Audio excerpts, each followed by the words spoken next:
Hello everyone and welcome to another one of the gameplay analysis videos for Jojo's All-Star Battle Groups E and F. Today we're looking at the 5th character for each group that is left. So we've got Hermes versus Joseph and Mista versus Okuyasu. There was a request for more explanations of the sticker stuff, because I didn't really go that in depth in it last time I guess. But we don't really know that much yet, which is why I kinda didn't. So she has 3 different variants of putting the sticker on. She can put it on her arms, on her legs, or on both. I assume it's like light puts it on your arms, medium puts it on your legs, and heavy puts it on both. And then the limbs that have a sticker on them, any move that involves them gets the doubled ghost arm kind of thing to hit as well. So it doubles the hits. There was thoughts that it might give you armor, but it turns out that was actually just because she has one particular special that has armor, which is like an uppercutty type move, and she also has preparedness mode, which gives her armor, obviously. I looked into whether or not it gives you more frame advantage on either block or hit, and as far as I could tell it didn't. That might be because the advantage is so small and gets lost in the 1 frame difference between YouTube and the game's actual speed, or it could just be that it isn't there. Or it's on particular moves that I didn't look at. So it seems it just gives you more damage and more hits.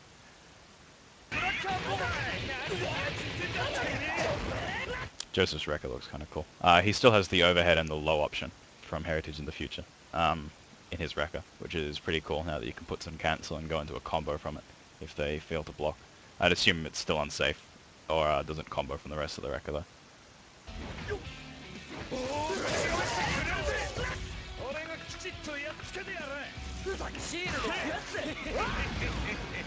So here we have what's probably the longest non-super counter I've seen in any game. I'm pretty sure most people aren't going to have a problem with the time, given what the counter is and how cool it is.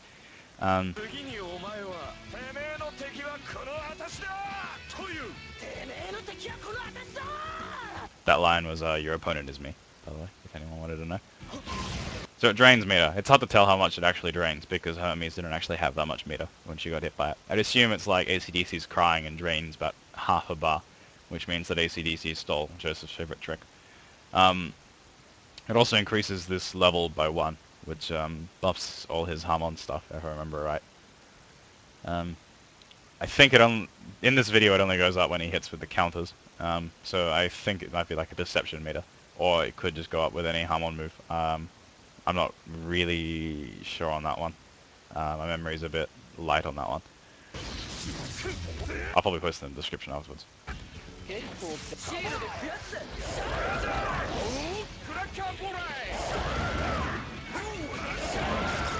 This is the other counter. This one just absorbs the hit and hits you back, which is pretty cool. Crumples as well for a full combo. So you can either decide if you want to hit them with a combo with your counter, or you can take all their meter. It's a pretty cool choice. Again, increases the deception level. I think it's a deception level. I'll go with that.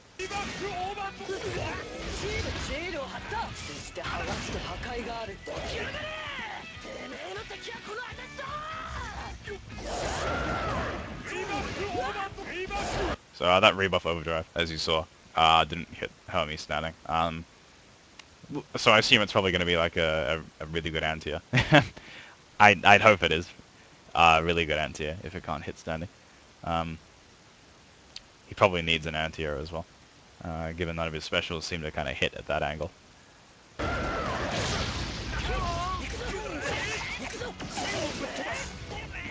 So that EX pop shot seems really good with the whole leaving them on the ground and then the coconut hitting them. It gives you a ton of time to just build meter back. I'd assume you'd even be able to build back all the meter you used on it.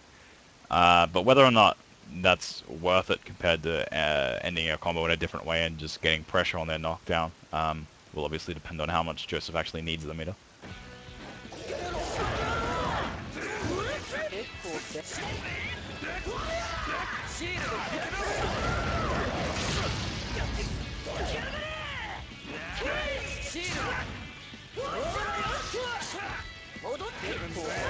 I don't really know what that version of the mop does, by the way.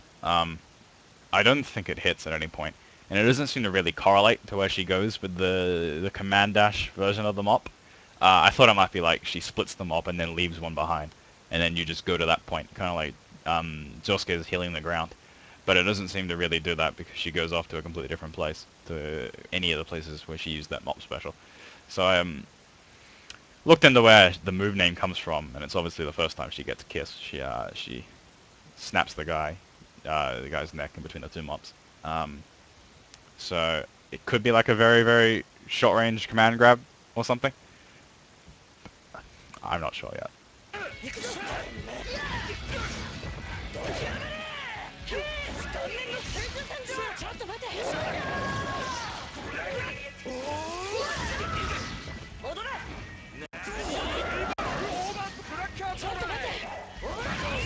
So this bit is really unfortunate for Joseph and anyone who has a counter that hits immediately afterwards, because Hermes puts and cancels the move that is getting countered, and then just blocks the counter. It looks like it's safe, obviously, so you don't have to worry about getting punished because you successfully read someone with a counter.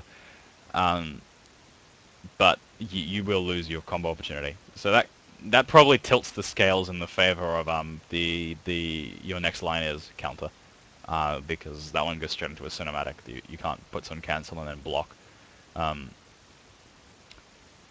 I think Joseph's the only character so far off the top of my head that has a counter that just hits you straight back. Everyone else either seems to delete time, or stylish move, or something else, or cinematics, like ACDC. So it doesn't seem to be that big of a problem for anyone else yet. And you would have to have pretty good reactions, and it does cost you a bar. It's just a bit unfortunate for generally how much effort goes into reading someone with a counter.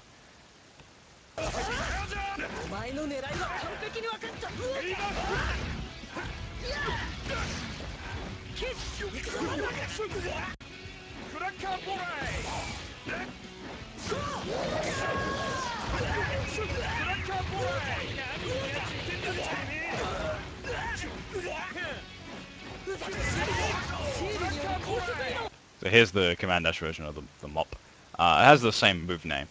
So yeah, I'm not really sure how to read into that one. But she goes straight past Joseph, which is pretty interesting, because it looked like she was in the same axis as him. And it does hit someone in one of her other match videos. Pulls the mop from behind them. So I guess the move just kind of spawns a mop behind them, and you go there regardless of whether or not you dropped the mop anywhere before. So yeah, if you ever get locked down by someone who you don't want to be locked by up against a wall, and you just feel like getting out, there you go. You can just mop straight past them. So it's pretty nice if there's a gap in their pressure. I would assume it's not going to be quite as easy as that, though. There's probably no invincibility up on the startup, so if they just press a button, you probably get hit. If it does work like that, though, congratulations, you don't have to worry. Preparedness mode is going to be easier because you'll just armor the first button they press, and then you'll get out. So.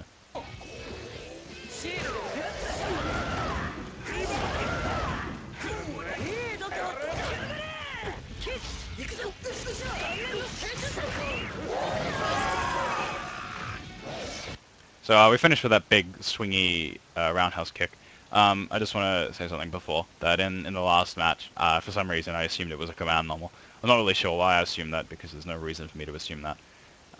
So it could be a special, and that could be why Hermes keeps puts and cancelling it. But I'm pretty sure it crumples anyway, so probably don't need to put some cancel it. So as for Joseph, a lot of his stuff looks kind of similar to Heritage, but will probably function differently because of the different system mechanics, obviously. Now that he can just build meta much easier, and has EX moves that no one else does, well, that most of the cast doesn't have, because most of the cast is stand users, he'll function a lot differently. The Cracker Boomerang, which he doesn't seem to pull back that much, Clacker Boomerang, that he doesn't seem to pull back that much, seems to be a pretty good tool when you do pull it back, but we'll need more footage of him pulling it back to actually make a proper judgment. When he just throws it and it doesn't come back, doesn't seem that useful, except to just clash with a projectile, or if you really don't want the other character getting on you, you'd throw it out. His Rekka, I think we only see the non-standard one once. I think he does the overhead against one character, but I can't remember who. Looks fairly safe. I don't want to say it is safe, because It could just be the AI not punishing. But yeah, for a wrecker it does look pretty safe. And if you space it right, even if it is negative, you could be out of range to punish anyway. So that's neat. The pop cap, they've noticeably obviously buffed from Heritage, since it was useless there. I don't think we saw the normal version of it much, but that EX version giving you enough time to build back the bar is pretty cool. And yeah, I'm really happy that he gets the your next line as a counter. It was already really cool as a taunt, but giving him the ability to drain meter as well lets him be different further, which is pretty cool. And it's so iconic for him that it's good for him to have it. It's kind of ironic for Mista that it's probably the best match for him. He ends up losing, but.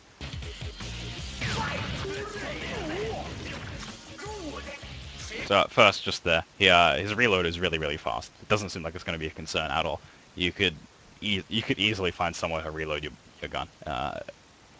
The only times you'd need to reload though are if you're on you absolutely need to reload is if your gun is empty or if you're on 4 bullets, because when he's sitting on 4 bullets, you start losing meter.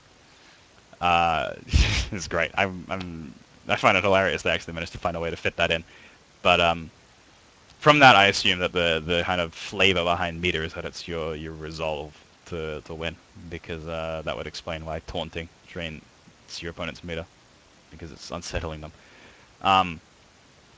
So yeah, you can also, this move that he's on at the moment is pull Sex Pistols into the next bullet to buff it up, like a Whole Horse's version of buffing the bullet.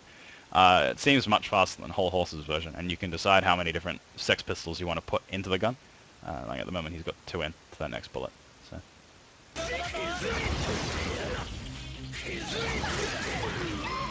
So yeah, as you see, it gave it 2 extra hits. So yeah, putting all 6 of them in gives you a 7-hit bullet. Which is only one of the ways you can use Sex Pistols. He's currently doing the other one right now. Which is, he leaves Sex Pistols out, and then he's got a different version of the gunshot, which shoots at Sex Pistols, and then they pass it along each other. So all the ones you've set out will kick it to the next one, and then kick it at them. Which gives you many different ways you can cover ground, because of the fact that there's 2 different shots. I think they have 2 different move names at least. So it might just be that if you shoot while you've got Sex Pistols out, it'll go to them. But I'm pretty sure he's got 2 different shots he can do. So you can just leave Sex Pistols up off axis, and then if your opponent tries to sidestep past your normal shot, you can shoot at them and cover them, which is pretty cool. It's kind of like Mew from BlazBlue in that you can have shots firing all around the screen, but you don't have to have the shots firing all around the screen. You can just cover the normal axis, which is really cool. So yeah, as you saw, he shot into the foreground, and they bounce off Sex Pistols, and they immediately come back. This is going to be much of a recovery time for Sex Pistols, which is pretty cool. It's really good for him.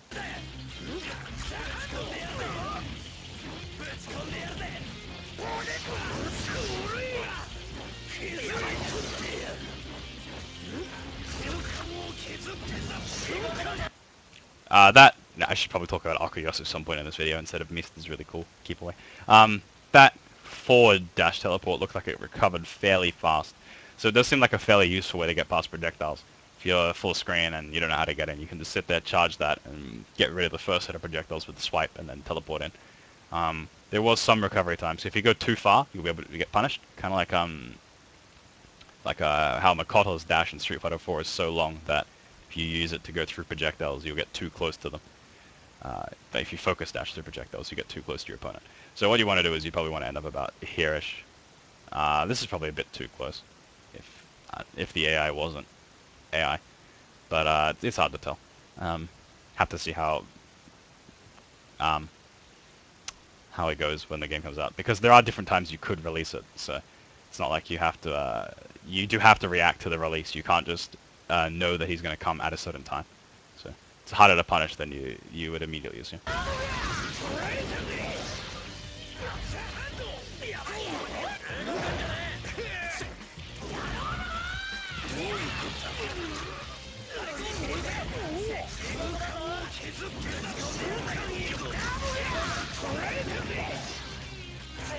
That swipe up move, by the way, that Okuyasu's done twice now, where the hand comes from overhead, looks pretty cool. I don't know if it is actually an overhead, I just said from overhead, but yeah, it looks pretty neat. At the very least, you could end combos with it and get yourself some time to go in. But if it is an overhead, that gives Okuyasu obviously more more mix-up potential than he would have had, because the animation cues on that move aren't as obvious as most overheads of that speed would be. Most overheads of that speed, you kind of see them wind up and do that. Because Okuyasu kind of just subtly swipes the air, which could be a few of his moves, if you're not 100% ready to react to it.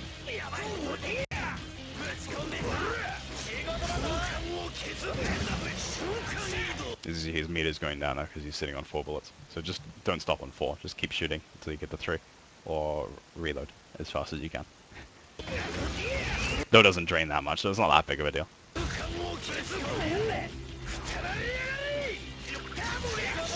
That's the first only release I think Okuyasu has of his super in the league matches. It does cover a pretty big area, so you probably could have some tech traps into it. But yeah, depending on how good his stand rush options are, it might just be better to do that, and then occasionally throw in a reset into that. I don't think there's any way for you to combo into it, so you can never get guaranteed damage with it, as far as I know.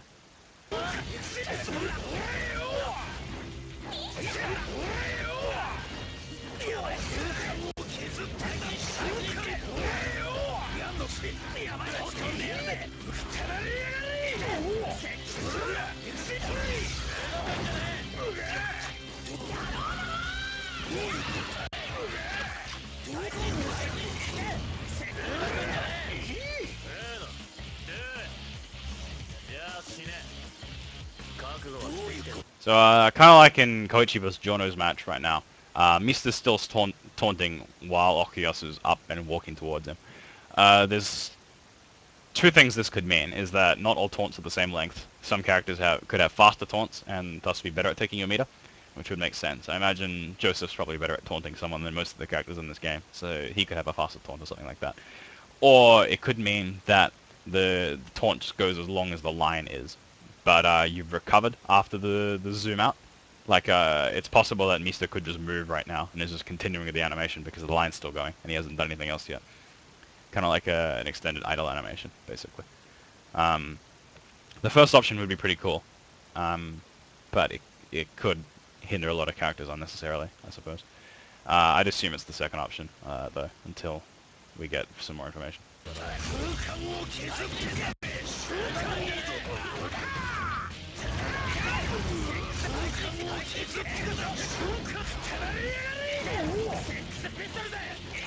Oh, as you saw there, quickly, if you shoot to the Six Pistols version and it hits your opponent first, then it won't obviously use up your Six Pistols. They'll stay there, and then you can use them later.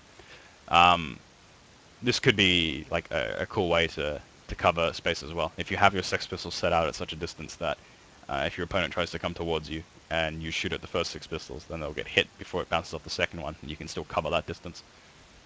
Depends on how long you can leave the Six Pistols out, though, before they come back to you.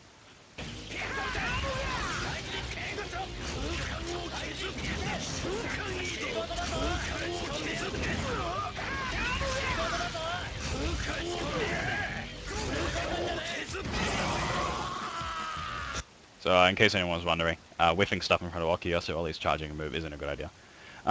So Okuyasu's movement does look pretty good in this, the forward one specifically. The up forward one still looks kind of unsafe, and by kind of I mean really. But obviously the highlight of this was Mista's cool projectile stuff. He obviously curves bullets completely differently to Whole Horse, because he can't curve unless Six Pistols is already out waiting to be bounced off, or if they're already inside the gun. There's no, like, you can just shoot a normal bullet and then curve it. I was kind of expecting it to be able to do that, like you could just shoot a bullet and then like maybe hit style and Six Pistols would go out and bounce it, but you already have to have them waiting there. So he ends up more like a like new than old Whole Horse, which is really cool. I'm amazed that they actually managed to differentiate two guys with magical bending bullets from a revolver so completely. As the resource management for Mista looks pretty simple, because you can use Sex Pistols really easily. They come back to you immediately after you've used them once, and reloading is so fast. So you just have to make sure you don't put one of the Sex Pistols in a stupid place if you can't recall them, because then they'll just be stuck there waiting until they run out of time. as you saw, he's got 3 different angles he can shoot his bullets. He's got straight, up forward, and down forward. Down forward one, I imagine OTGs, like a Westcott down forward shot, because why wouldn't it? It's a pretty useless angle otherwise. And the up forward one obviously looks like a good anti-air if you catch your opponent trying to jump over bullets. So I'd imagine you'd kind of want to move around a lot with Mista, so you could get Sex Pistols set up in a few different places. You wouldn't want to have them all just standing in front of you, because then you'll just bounce the bullet meaninglessly. So yeah, you'd probably want to like put up a Sex Pistols, move back, sidestep a bit, put up another one, something like that, which is cool. There's not many keep away characters that want to move around like that in many fighting games, which is cool. I wasn't really looking forward to Mista that much, because he's probably my least favorite of the main Part 5 guys. But this has made me really interested in him because of how cool he looks right now. So he's definitely shot up my list. I thought he'd mostly just be clashing with Whole Horse, who I was already a big fan of, but seems like he doesn't, so I'm happy with that. So yeah, thanks for watching. No idea who I'll do next time, so you can request for either group if you want to see a match done. Thanks for watching, and please subscribe.